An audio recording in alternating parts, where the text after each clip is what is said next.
Well, I was fishing and I had a little pinching underneath my sternum all day, and I didn't report it.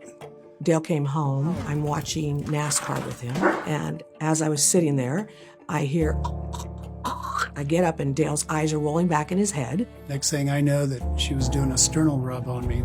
It feels like minutes, but it was probably 5 seconds where there were lights on and nobody's home. I opened my eyes and everything was flickering, and I knew something that I didn't have control of was going on.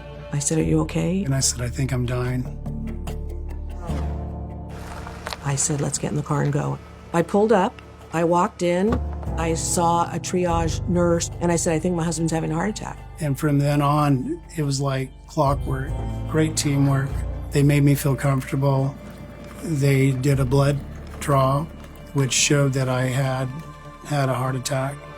Then they did an echocardiogram, which showed I had 298% blockages.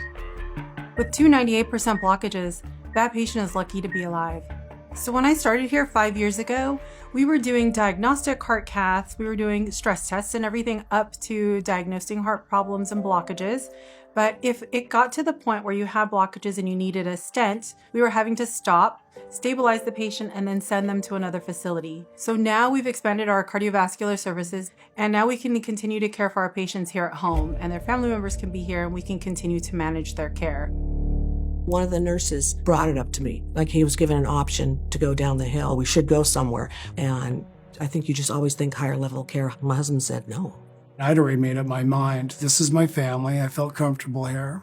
I knew that they had spent $4.2 million on cath lab. I see the team every day that does the work. I hear their reputations. They're not new. Our cath lab's new, but the people doing the procedures aren't new. And I was staying. The next day he went into the cath lab, and I was in the ICU waiting room, and Kelly, the ICU nurse, brought him up, and she took out pictures and she showed me everything. And I had a million questions, and I was like, what happened here? What happened there? And I didn't have to ask one question because she did such a great job of explaining it to me.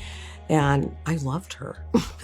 I think it was a nice experience, like to fall in love with the people you work with, because my husband had a heart attack. Well, August 26th, I had my stents put in here in Sonora by our cath lab. And I went home the next day, and within 3 days, I started painting. I mean, I felt like a new person. I mean, if you have those blockages over time, your energy level goes down. But I painted all upstairs, and I was back to work within 2 weeks. What we're saying now is we want to raise the bar here in our community to the extent that we can bring services here to town that keeps people from having to go out of town is a real benefit. And I'm super proud of our team. And I'm grateful that Dale had the confidence in his hospital. And so I think when we can up our game in saving people's lives, we're establishing greater trust within this community and giving people a reason to stay here in Sonora.